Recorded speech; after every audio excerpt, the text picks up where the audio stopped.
After the collapse of FTX, everyone looked around wondering, what's the next domino to fall? Well, folks are now looking at Digital Currency Group, nervously watching it totter. Thanks to Aave Grants DAO for sponsoring this video. More on them later.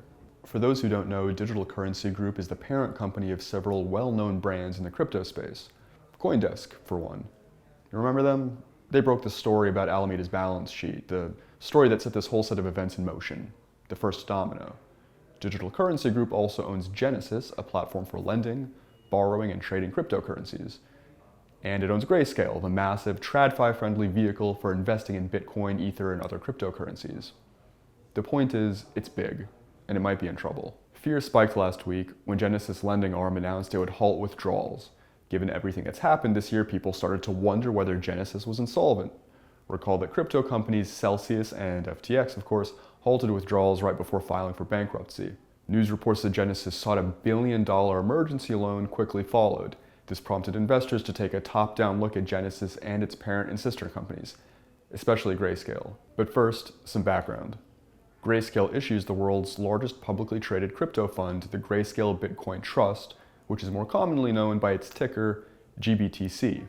GBTC holds $10.2 billion in assets under management, specifically Bitcoin. Other major Grayscale products include the Grayscale Ethereum Trust, which has $3.4 billion in Ether under management, and the Ethereum Classic Trust, which holds $217 million in ETC. Grayscale had asked US regulators for permission to offer Bitcoin as an ETF and were denied, but they continue to offer investors exposure to Bitcoin via a trust. Institutions looking to invest in the OG cryptocurrency could buy shares in the trust with its shares backed by Bitcoin. And for a while, the trust did really well, attracting a lot of institutional interest. So well, in fact, that shares were trading above the net asset value of Bitcoin held in the trust itself. But that was a long time ago. In 2021, GBTC began trading at a discount to NAV.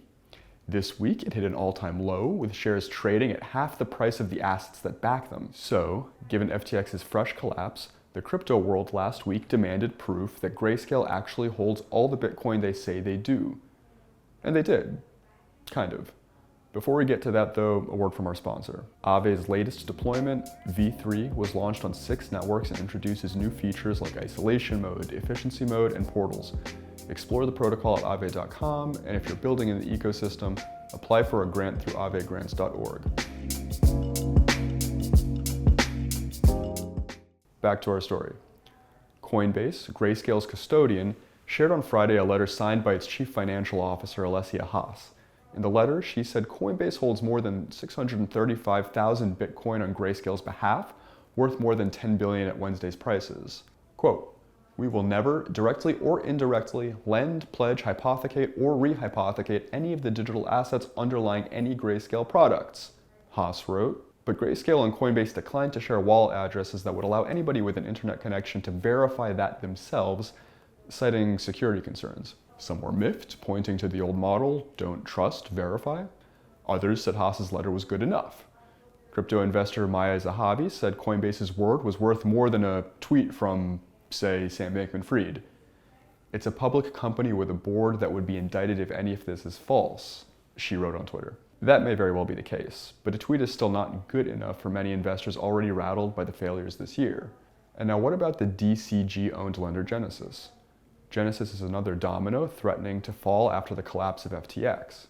FTX owes $175 million to Genesis, funds the lender won't see anytime soon.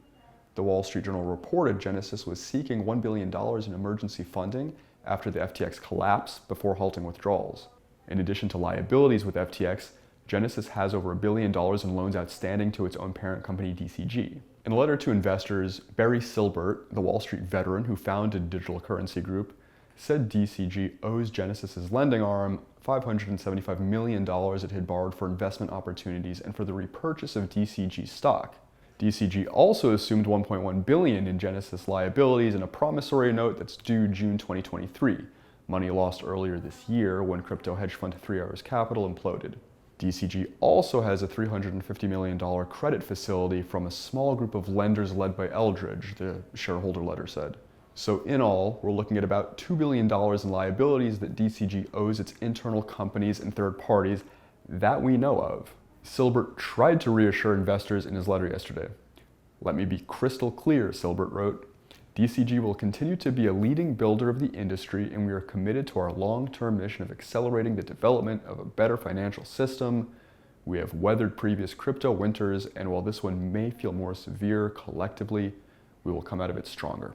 A Genesis spokesperson, meanwhile, told several media outlets that the company has no plans to file bankruptcy imminently. "Our goal," the spokesperson continued, "is to resolve the current situation consensually, without the need for any bankruptcy filing.